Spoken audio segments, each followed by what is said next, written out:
Hi guys, just first of all wanted to say I do apologise for leaving you waiting all of this time to listen to this episode. I recorded this episode back in July in 2024 and it was a very busy time. I was going into Morocco, Portugal, Vietnam, back to Australia, and since I have settled in and sort of got my ducks in a row, and the podcast will be more regular moving forward. But this episode was really awesome, and I've just listened to it back, and I'm so happy with the conversation that we had. I remember feeling at the end of the podcast how grateful I was for the time, because what you have just had on this podcast is a deep dive into basically a 1 hour TED talk. Mike talks of his past experiences, talks about his journey, and it's remarkable.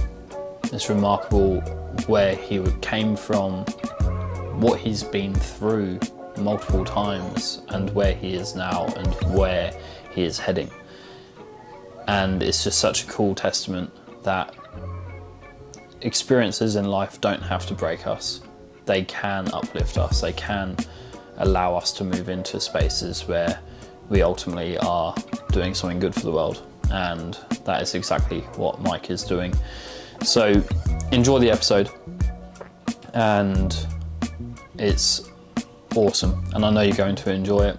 If you have any feedback, let me know. But welcome to the Just Another Moment podcast, and enjoy this episode. Hi guys, welcome to the Just Another Moment podcast. I'm so glad you're back, and today I have got a amazing guest, Mike Cameron, an executive coach, a keynote speaker, an author. He's got a mission. His mission is to create a community of emotionally connected leaders to inspire men to feel more, be more, and ultimately do more. Mike, thank you so much for being here. I am so excited that you're here today, and I cannot wait to get into this episode. My pleasure, man. I'm glad to be here. It's been great to connect with you. Yeah, amazing. And it's been about 6-8 weeks or so since we last connected, and we had an awesome chat that was meant to be half an hour, and we ended up doing a full podcast length conversation. We did. And you only gave me the short snippets of your life, which is absolutely mind blowing. So just a quick summary, and we can get into it. But you know, you had time in Australia at 16. You worked as a prawn trawler. You had a car accident, which then took you back to Canada. You do triathlons, Ironmans, ultras. When we spoke, you just finished a 100-mile race. That's right. Next year, you're doing a 200-mile race. Your story is absolutely incredible, and I think what we should do is start from the start, and we'll let it unravel from there and just see where we go. But there's so much to talk about today, from building resilience in the good times, that badassery that you talk about in your TED talk as well, being a tough and tender. But yeah, let's go from the start. So I'm from Australia. My sister lives up in Cairns.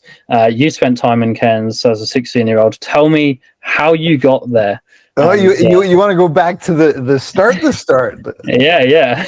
Yeah. Well, that was so in my teen years, I was a bit of a shithead and kind of doing all the things that I probably shouldn't have been doing. And mom and dad didn't really know what to do with me at that time. And my uncle, my mom's brother, was an entrepreneur up in Cairns. He owned a fishing company, and Uncle John he's a bit of a guy that I looked up to. He was kind of the black sheep of the family. My mom was born in Taiwan, missionary's kid.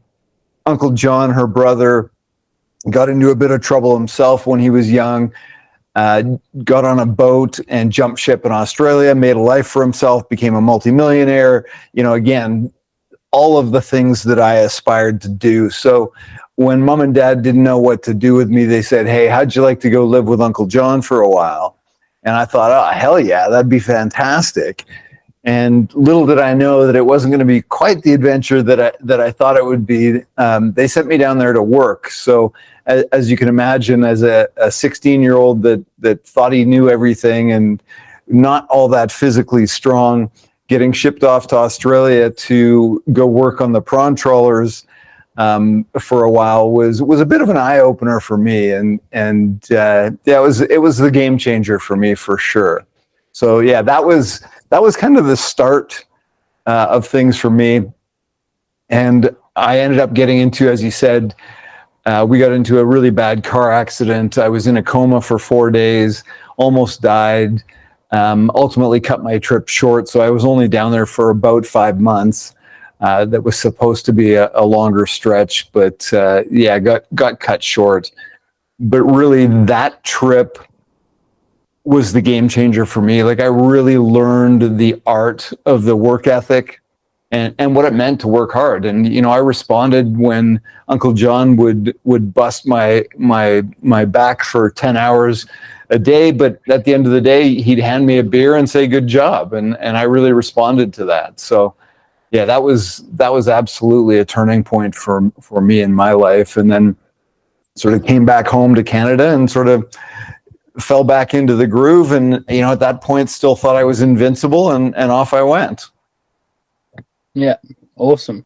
And like hearing that about you, that being your game changer, work ethic, but also reward, right? It's being recognized for that hard work at the end of the day. And every day is going to be awful, it's going to suck, but you still get up and you do it.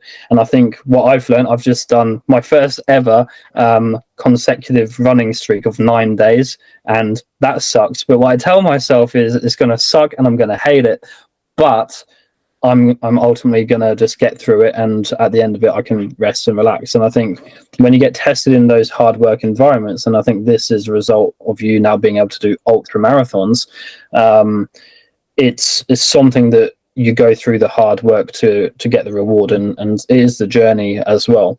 Now, you mentioned that you had a car accident, you're in a coma for 4 days, but you still returned to Canada and you still were invincible, like as you like to call it. But I remembered you saying as well, you got into personal development quite young, around 18, 19. So did having the car accident have any correlation to that journey into that space?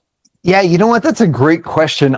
I suspect it probably did. I think, I always had this vision of being this badass businessman, that I was going to be successful. And I knew at a very young age I was destined for greatness, so to speak. And so I really, again, I think seeing Uncle John, what he had done with his life, he'd done it very non-traditionally. He didn't follow sort of the regular path. He just went out and busted his ass and worked hard and made it for himself. And so, yeah, I think at that point, I really started to dive into a lot of the motivational self-help stuff. I think I read Tony Robbins' book when I was 19. I walked on fire with Tony in Vancouver, British Columbia in 1994. So I was like 24 years old at that time. And, it's been a constant journey ever since. Yeah, no, that's amazing, and I'm smiling because you're walking on fire with Tony Robbins the year I was born, and and it's just amazing. And I just watched his Netflix, I Am Not Your Guru. I think that's the third or fourth time I've watched it, and there's so much you can take out of that, which is like awesome. But yeah, so for you to have that experience with him in Vancouver, like 30 years ago now, is epic.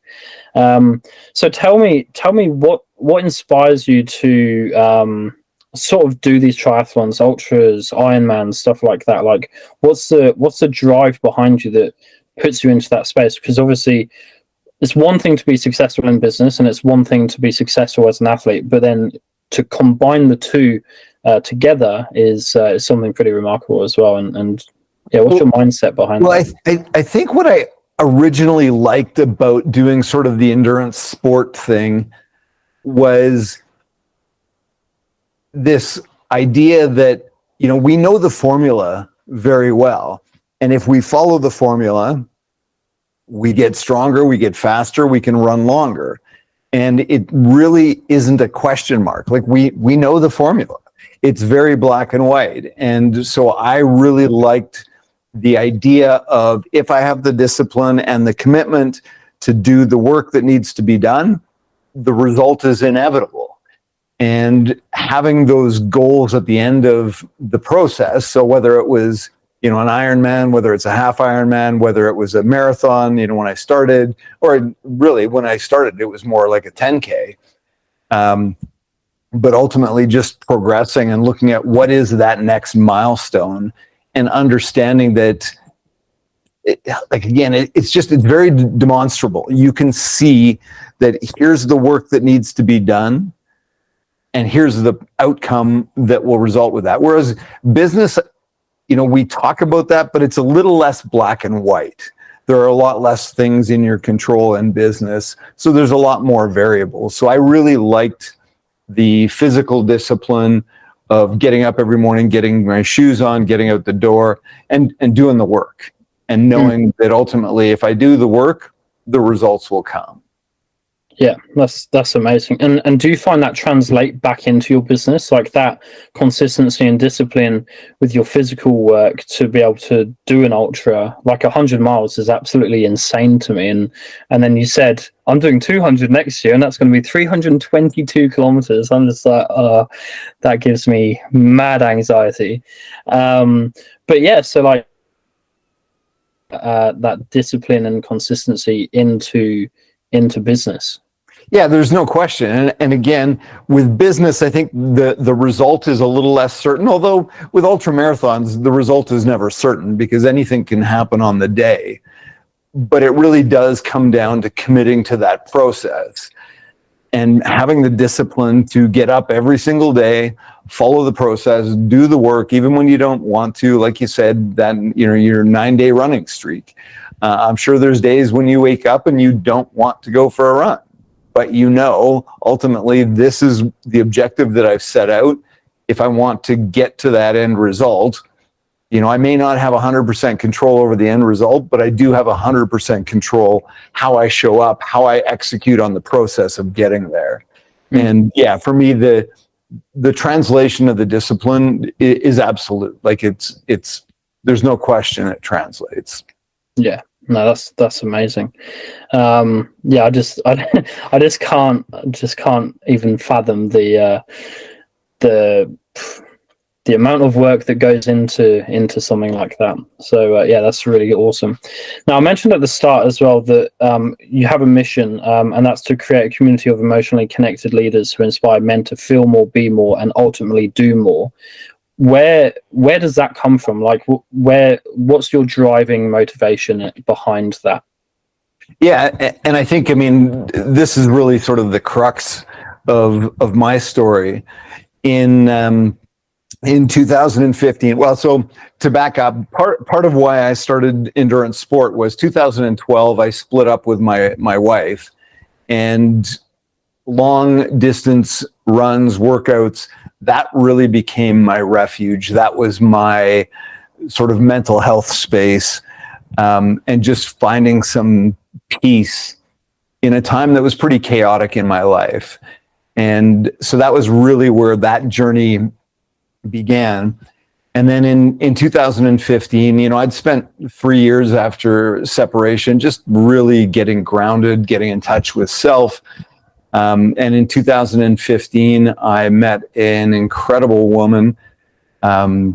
She was a yogi, a potter, a painter, a photographer, a videographer, just an incredible artist and an incredible human being. And we really explored a lot of sort of the philosophy of life. Like, we would listen to podcasts together, we would take notes, we would compare notes. And really, we had both spent a lot of time doing the work together. And it was really incredible for me, just, again, to learn from somebody, to see the world through the eyes of an artist was something that I had never done. I would have told you that I did not have a creative bone in my body. And she really helped me to see that that wasn't true. I'd created businesses, I'd created nonprofits, I created a runner. I can't sit down and draw, but to think that I wasn't creative was just absolutely wrong. And she really helped me see the world through the eyes of an artist and just become much more present to what was going on in the world. And it was just, it was an incredible sort of inflection point in my life. I think we had come together at the right time for both of us. We'd both done a lot of sort of the inner work, and then we continued that together. And then it was October 2nd of 2015. Colleen had spent the night at my place. And as I said, she was a yogi, so she often taught yoga early in the morning. And that Friday morning, she had to teach at 6 o'clock in the morning. So alarm went off at 5 o'clock. She got up, got dressed, came around to my side of the bed, gave me a kiss, said goodbye. I said, have fun at yoga. And I rolled over and went back to sleep. And eventually my alarm goes off at 7 o'clock. I get up, go downstairs, making breakfast, shot her a text as was our custom. And I said, hey, how was yoga? To which I got no response. And I thought, not a big deal. She wasn't a huge talker, but she was an incredible listener. And as a result, would often get sucked into long, drawn out conversations with her students. So I didn't hear from her for a while. And as I'm packing up to go out to my first appointment, I thought, oh, this is a little bit odd. So I sent her another text and I just said, hello, to which I got no response. Hopped in the car, driving downtown. I picked up the phone, called her. The phone rang and rang and rang and rang. Eventually went to voicemail. And, now I'm starting to get this feeling and, the story is spinning in my head. Okay, did I do something wrong? Did I piss her off last night? Are we on the outs? And I just thought, no, that's ridiculous. We had an incredible night last night. So I went into my meeting, 9 o'clock, came back out, 10 o'clock, still no word. Sent her another note, said, hey, I'm starting to get a little bit worried about you. Where are you at? Had another meeting, ended up going with some clients for lunch. And at that point, my heart was just in my chest and my stomach was doing flip-flops. That feeling you get when just something is not feeling quite right. And I'm doing my best to put on my happy face for the clients that I was taking out for lunch. And as we walked into the restaurant, my phone rang and I looked at it and it was a blocked number. So I answered it and the voice on the other end of the line said, is this Mike Cameron? And I said, yes. And he said, this is Constable so-and-so. And my heart just sank and I don't remember his name. And I practically yelled into the phone. I said, is she okay? He says, where are you? I said, is she okay? He says, where are you? We're at your house. We're coming to you. So I turned and I told him where I was. I turned, walked out of the restaurant, and I stood at the side of the curb for what felt like forever, but was probably 5 or 6 minutes. My house wasn't very far from where we were. And this unmarked police car pulls up across the street from me, and I start walking across the street, and the cop meets me in the middle of the road. And again, my mind is just racing. My heart is in my chest. And he meets me in the middle of the road, and after identifying who I was, he said 3 words to me that would change my life forever. He simply looked me in the eye and he said, Colleen is dead. She had been shot and killed by an ex-boyfriend who subsequently took his own life.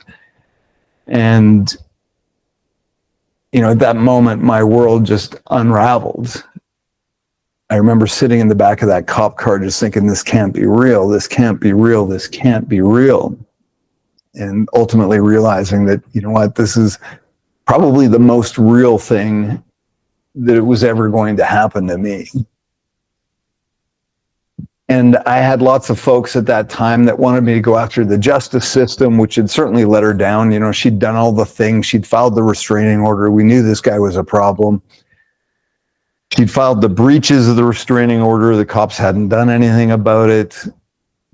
But at that time, I just thought, you know, asking the question, how do we build a better restraining order, is probably the wrong question. And maybe the better question to be asking is, how do we prevent men from getting to that point in the first place?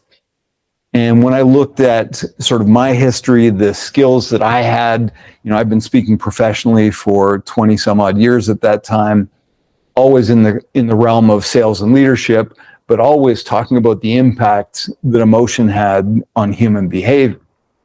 And, you know, when I started, it was about, you want to sell more widgets, you make that emotional connection with your customer, people buy on emotions and justify it with logic. As a business leader, as I moved into and around my own business, you know, I started to recognize that my team's performance was directly impacted by how well they emotionally bought into our mission, our vision, our values as an organization. And so I really focused on teaching that from the stage, so to speak. And when I looked at what had happened to Colleen, you know, this was a man that made a decision with very permanent consequences based on a very temporary emotion. And as men, you know, we're not typically very good at exploring our emotions. And if we don't understand the underlying emotions that drive those decisions that we make, we're fucked. We're screwed. We have zero chance of living a purposeful and rich life. So that's where that mission was born. When I looked at, you know, should I chase the justice system? What can I do about this? How can I turn this pain into purpose? What can I do? What are the lessons that I can learn? What is the wisdom that I can impart? You know, what are the skills that I have as a human being that can be brought to bear and actually impact this world in a positive way? And like I said, when I really looked at it, again, the reason I get fired up, the reason I'm passionate about teaching men the art of emotional reconnection is because emotionally connected men don't fucking kill people. Emotionally connected men don't take their own lives. Emotionally connected men make better leaders, they make better fathers, they make better partners, they live richer lives, and they make better human beings. So for me, I am committed to empowering a community of emotionally connected leaders that will allow men to feel more so that they can be more and ultimately do more. And so that's the long version of where that came from. Yeah. And that's a incredible story.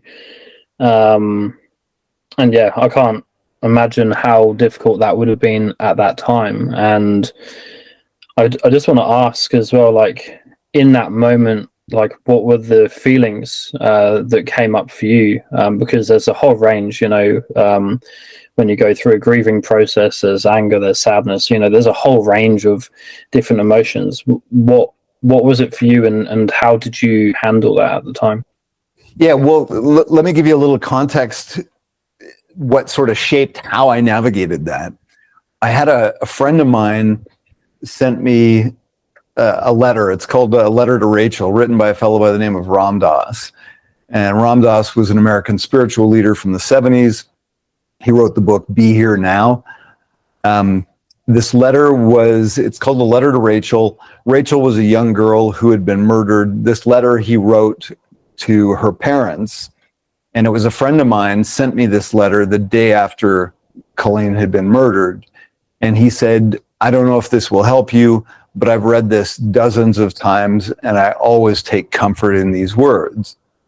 And I would highly encourage your listeners to go Google Ram Dass Letter to Rachel. It's like 5 paragraphs, but there were 3 keys out of that letter that really resonated for me. And the first was, he said, is anyone strong enough to remain conscious through such teachings as you're receiving? Probably very few.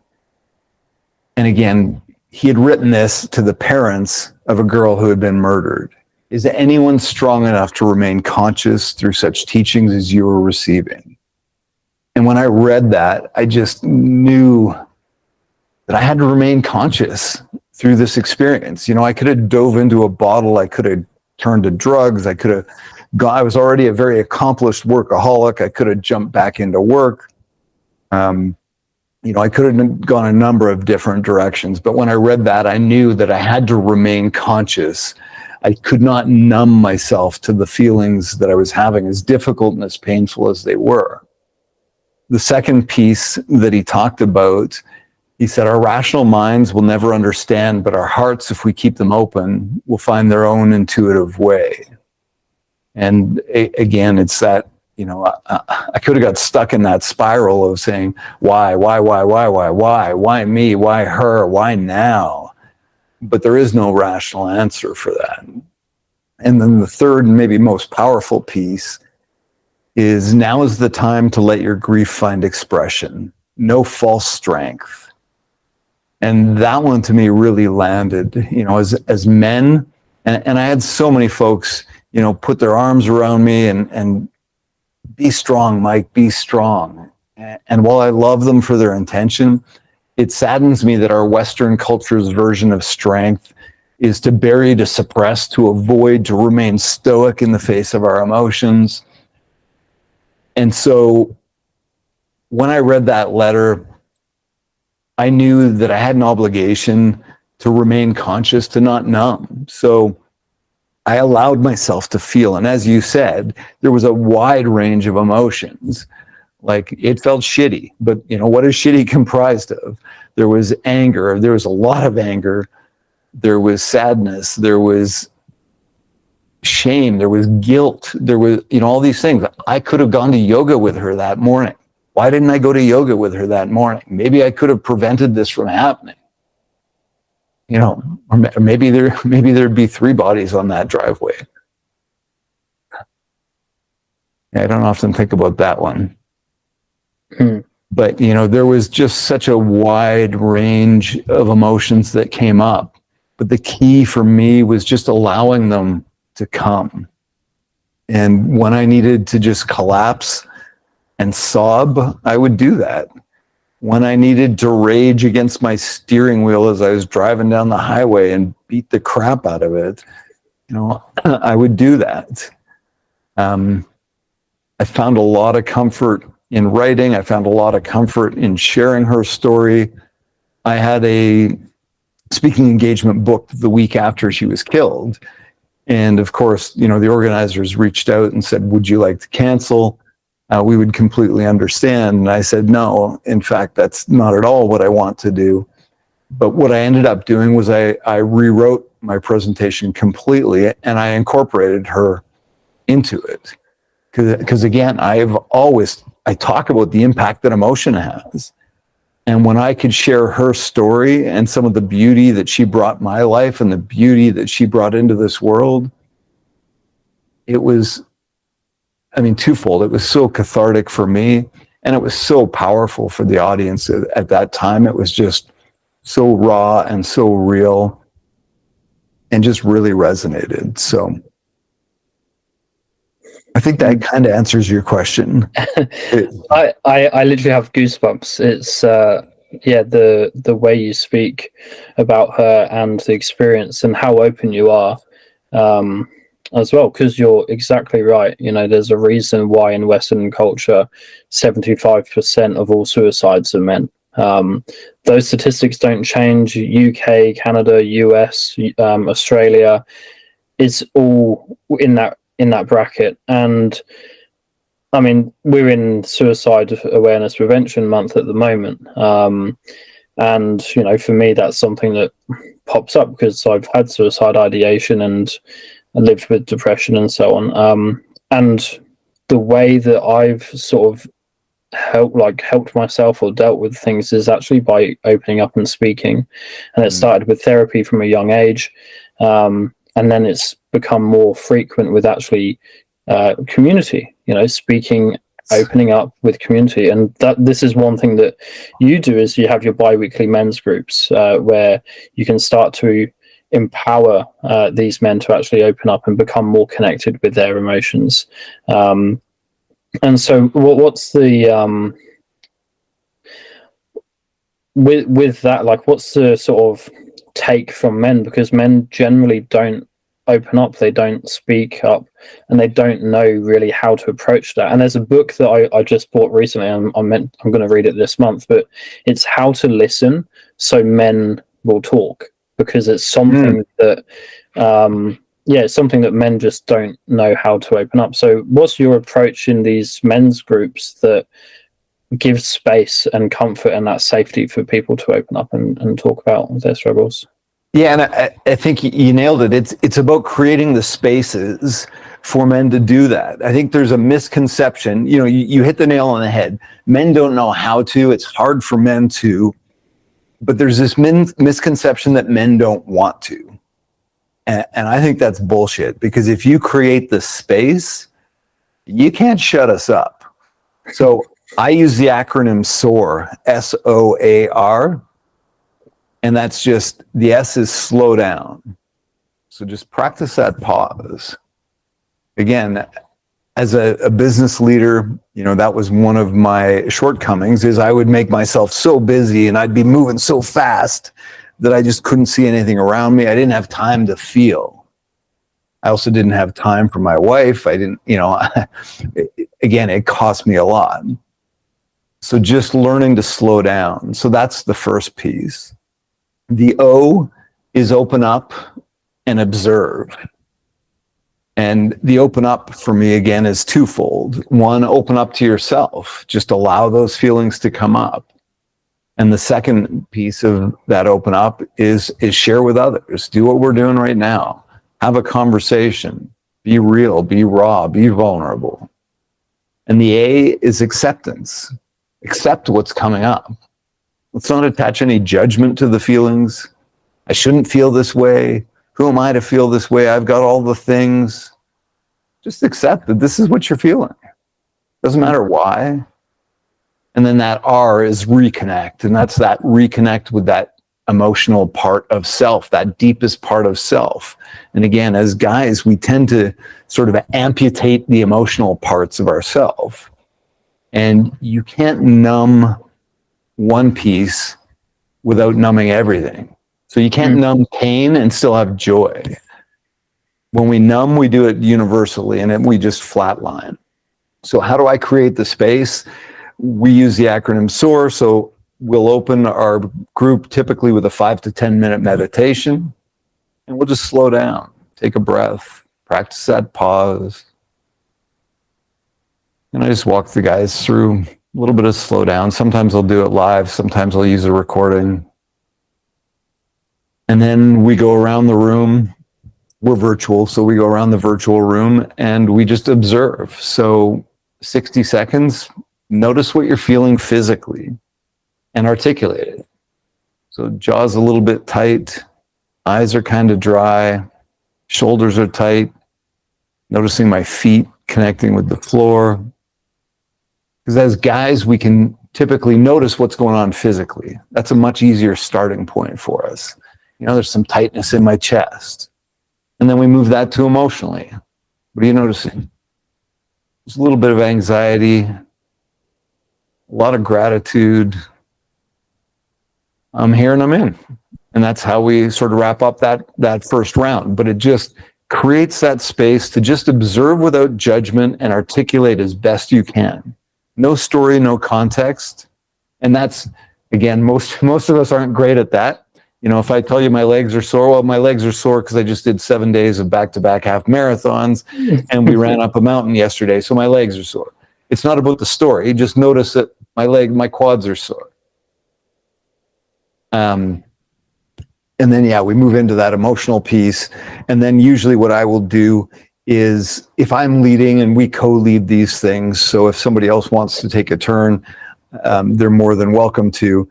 But we'll introduce some type of theme for the night. So, that could be anything. It might be some world event, something that's been going on. It might be, we might talk about fatherhood. We might talk about gratitude. We might talk about who knows what. But the guys always know if you got shit that's going on in your life that you need to unpack, you don't have to stick to the theme. You're welcome to just puke it all out. But the real magic is it's about getting it out of your head and into your heart. And the more the guys show up, the more regulars start to understand this. And again, it's not about fixing each other. So it's not about providing advice. It's about sharing experiences. So, you know, if you tell me something I can resonate with, you know, we do this little thump on the chest just to acknowledge that that resonates with me. And I'm not going to give you advice on how to fix the thing, but I might share an experience. You know, I've run into the same thing, and this is what it did to me, and this is how I felt when I did that.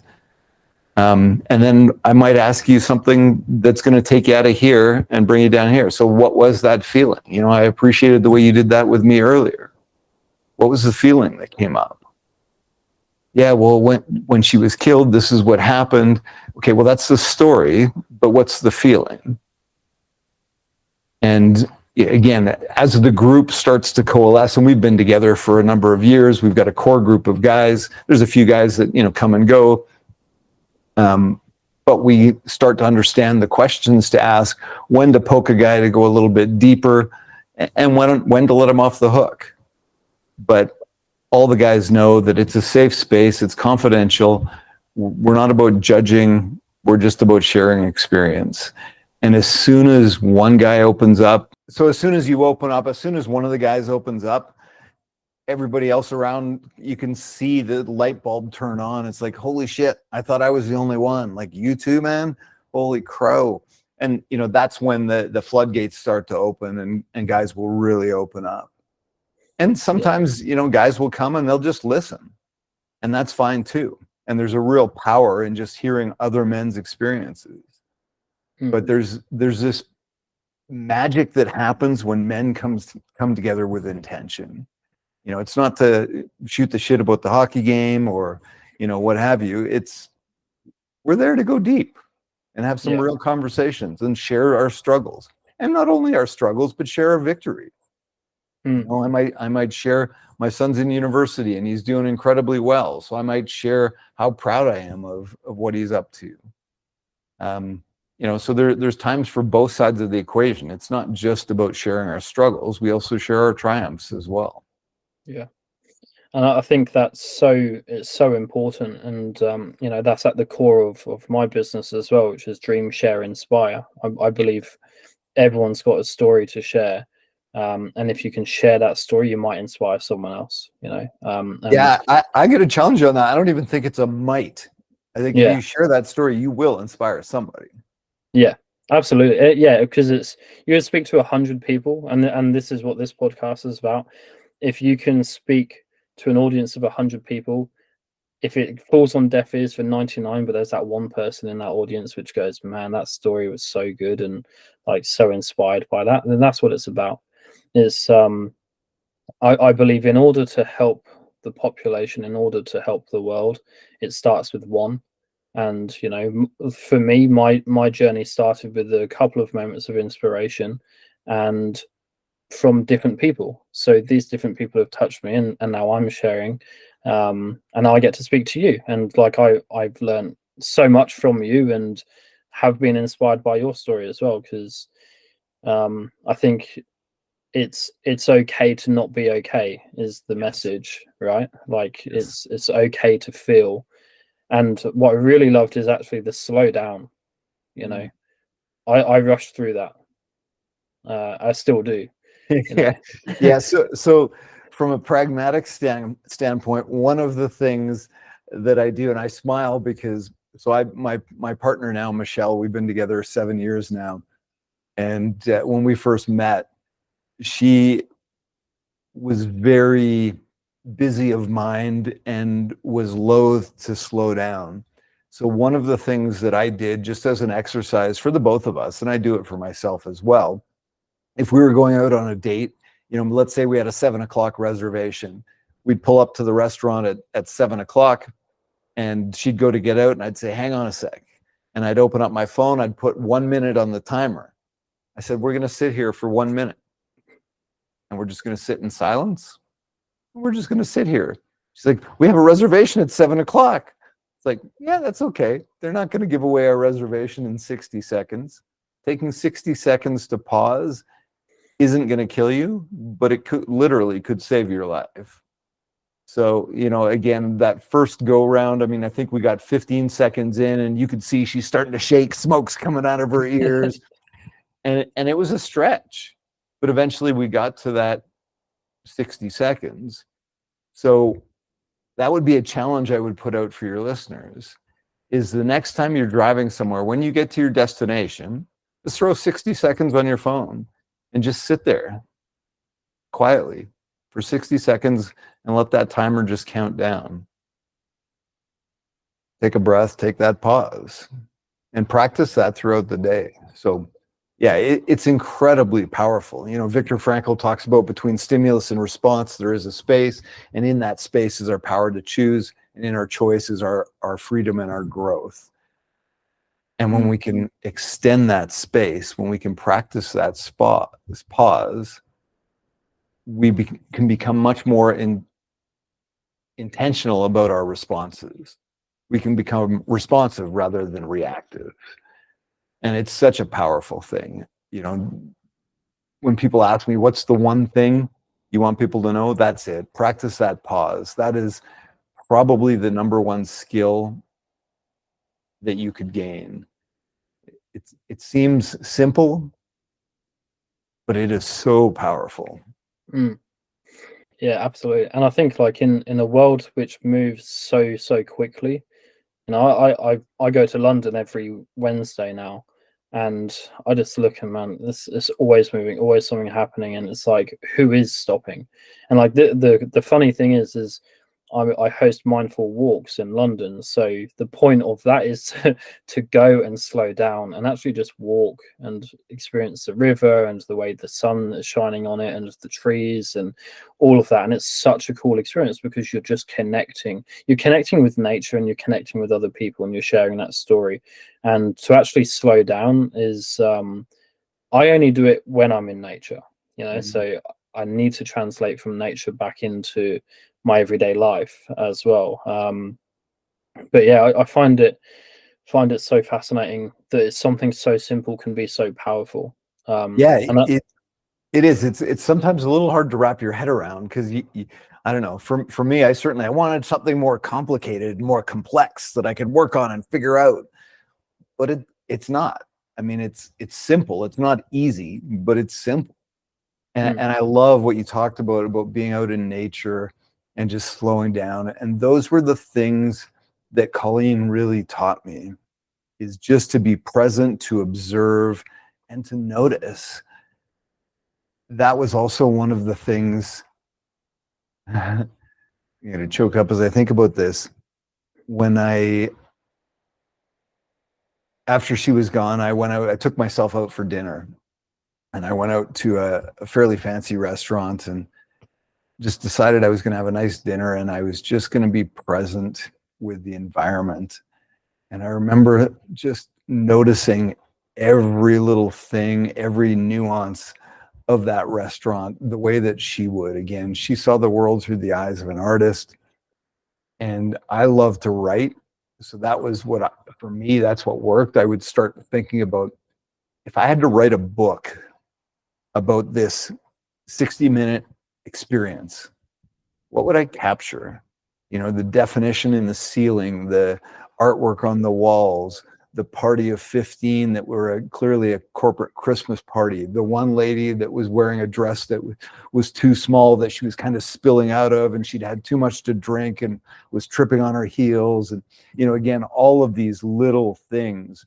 The couple next to me at the table that were clearly either on a very early on in their life, or they had an incredibly powerful relationship because they couldn't stop touching each other, right? But just noticing all of those things, it's such a powerful practice.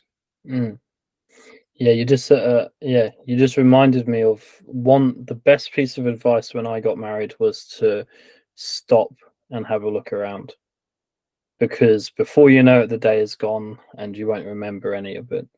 And the crazy thing is, I remember some of it. The things I remember most is when I stopped. I stopped and I looked, and those memories are like really important. And I love what you said at the start as well, where you said, I was smiling as well because I'm exactly like you, not creative, not an artist, wouldn't know how to draw to save my life.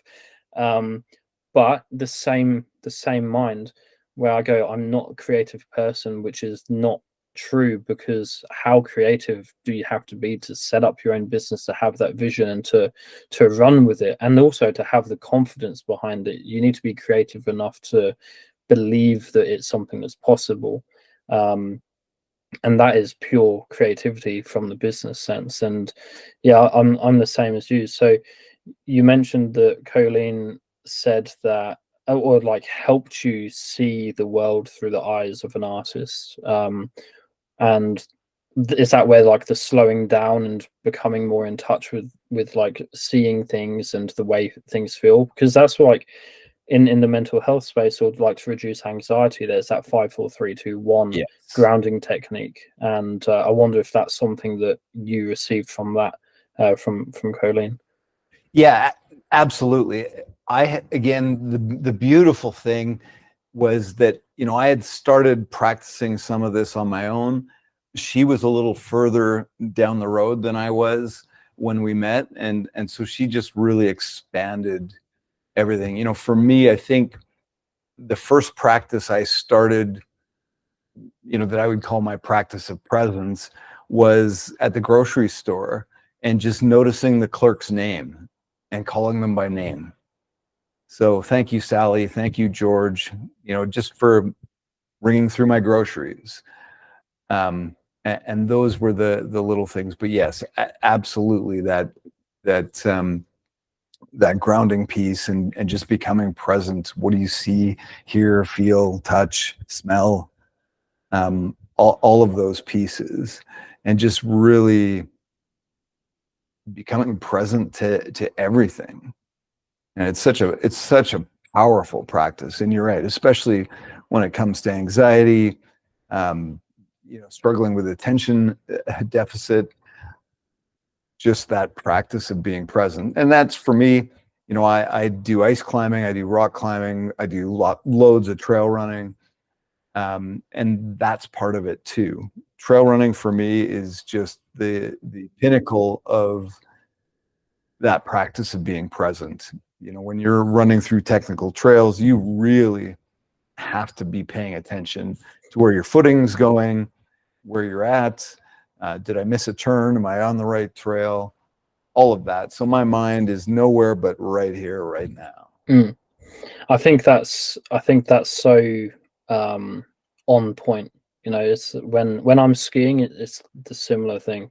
I'm skiing and I'm feeling. I could probably ski with my eyes shut, as long as I can feel, and as long as I know there's no trees or rocks in the way. Yeah. But you have to use the feel and the flow, and like that's the most present I ever am is when I'm camping or I'm skiing. And I've just finished a book, The Courage to Be Disliked, which talks about there's no past, the past doesn't exist, and there's no future, the future doesn't exist. The only thing that is now. And obviously you're going to have memories from the past, but you can't change the past, you can't influence it. And I was doing a trauma course recently as well around certain events and so on, and much of the past is like false memories, in a sense that what you remember is distorted.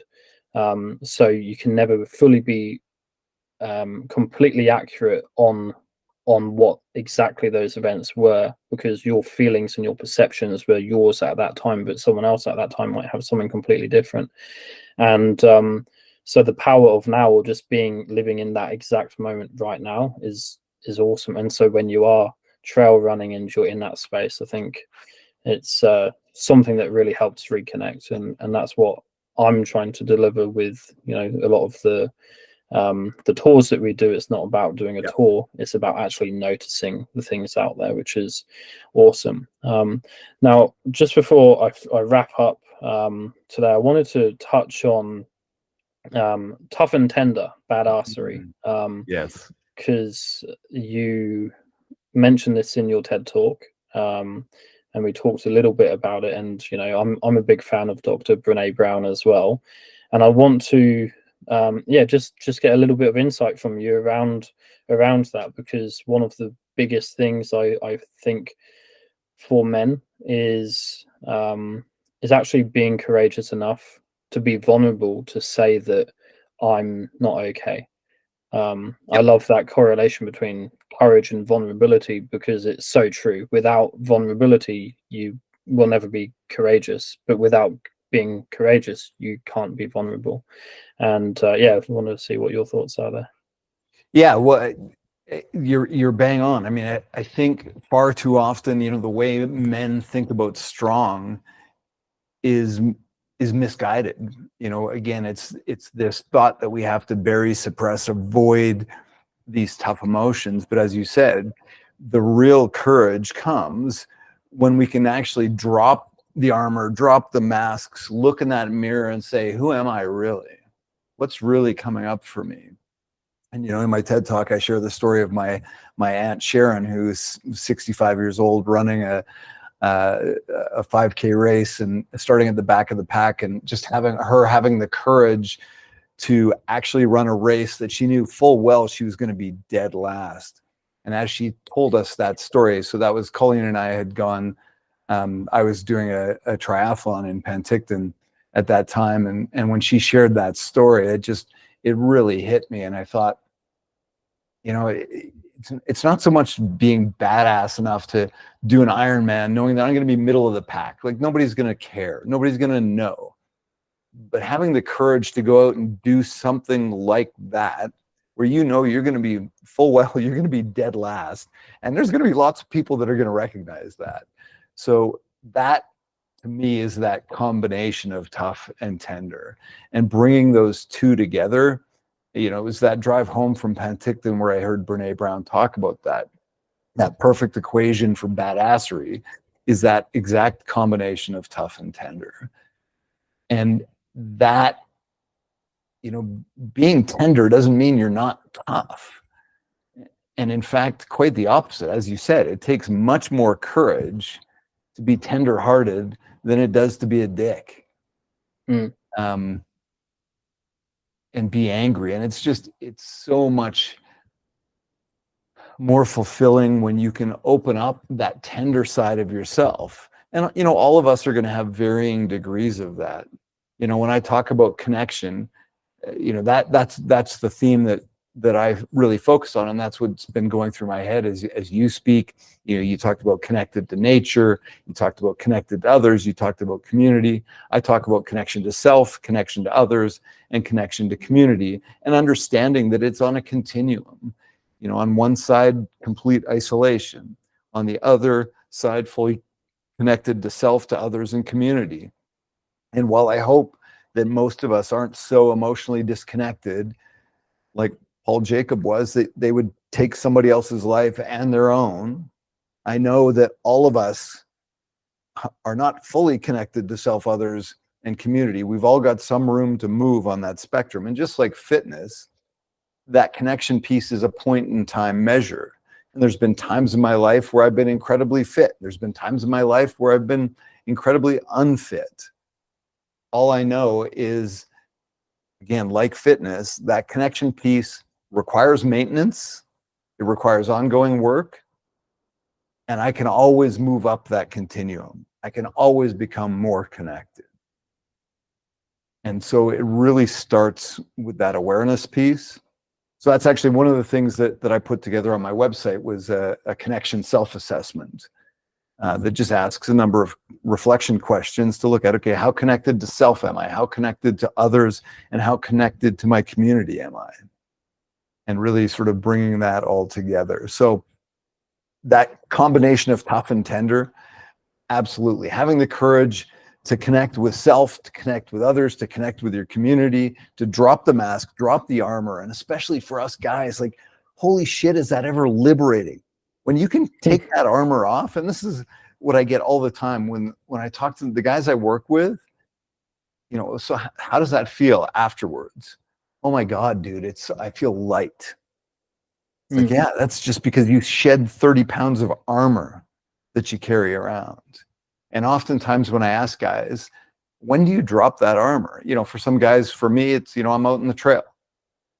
For some guys, it's when I'm playing guitar. I had one guy, we were talking about that just recently. For him, it was his guitar. When he picks up his guitar, the armor just falls off and he plays his guitar. And I said, well, what happens when you put that guitar back down? He thought about it for a minute. He says, yeah, I put that armor back on and I walk out the door. Wouldn't it be wonderful if you could just leave that armor in the closet? Maybe there's times where you need to pull it out, but how much lighter would life be? Yeah. When you could just leave that armor in the closet, because the bulk of the time you don't need it. Absolutely. You're spot on. It's so many people walk around every day with a mask, and you have that identity crisis, or can't think of the word, but it's the imposter syndrome, right? Yes. And you sort of need it in certain aspects. You're not going to be the same person at home as you are going to be at the office, because you have to be professional at the office, whereas at home you can be more yourself. You can be more fun and jovial, if that's in your character.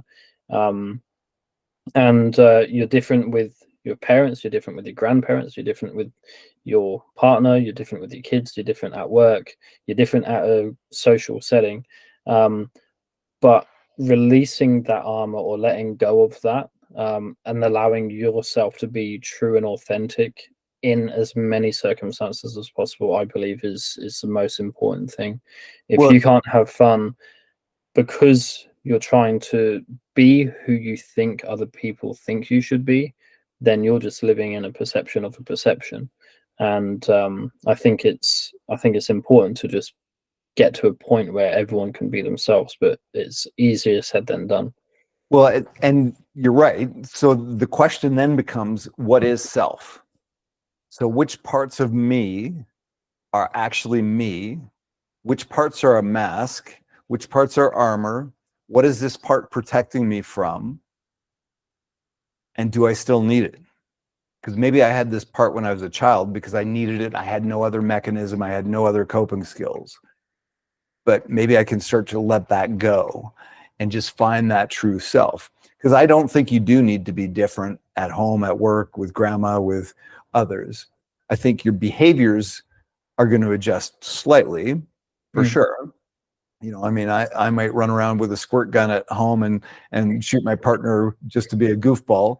And frankly, I probably would have done that when I ran the business, because that was the kind of we did too. We had pajama day at work some days, and we did lots of goofy things. But again, the trick is really finding that self, and what is that true part of me, or not even part of me. What is that core of who I am, and what are the parts that surround me? And do I need those parts? Are they serving me?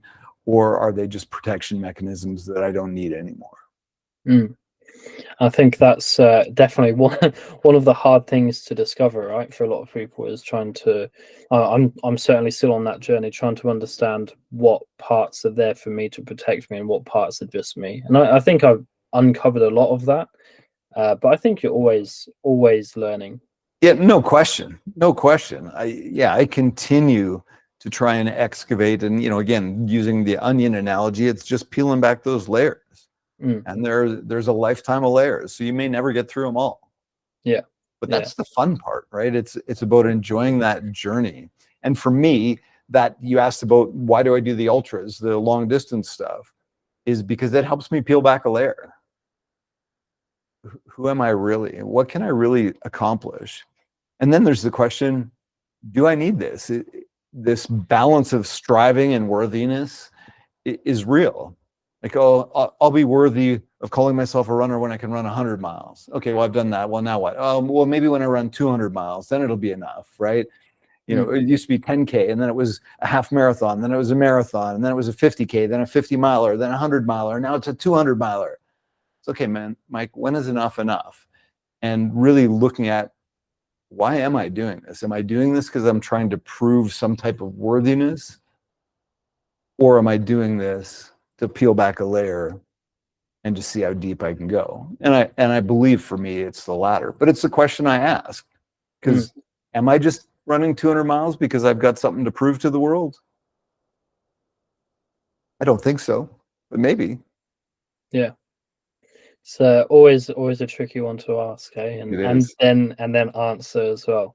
I'll finish up on your book as well, because I want to just have a little understanding of this and give the opportunity to promote a couple of things you do. So you've got your book, bi-weekly men's group that we've discussed. You also do one-on-one coaching as a executive coach, and you also have a mastermind coming out soon, I believe, as well.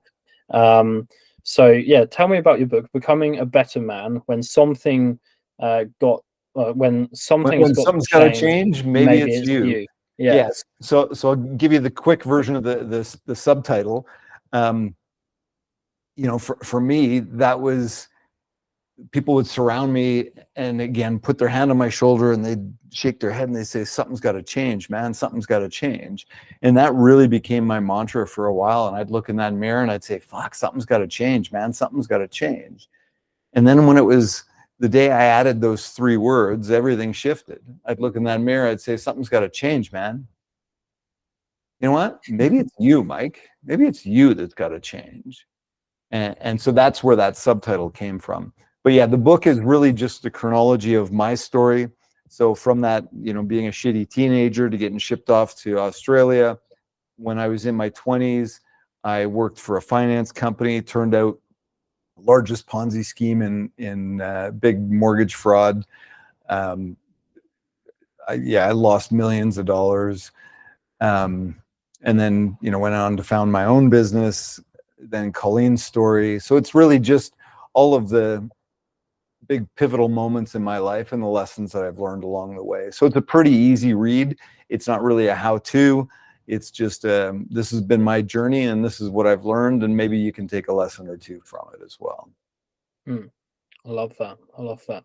And if you were to share one of the, like, a lesson, like, how would you say to be a better man? Well, that self-reflection piece is huge.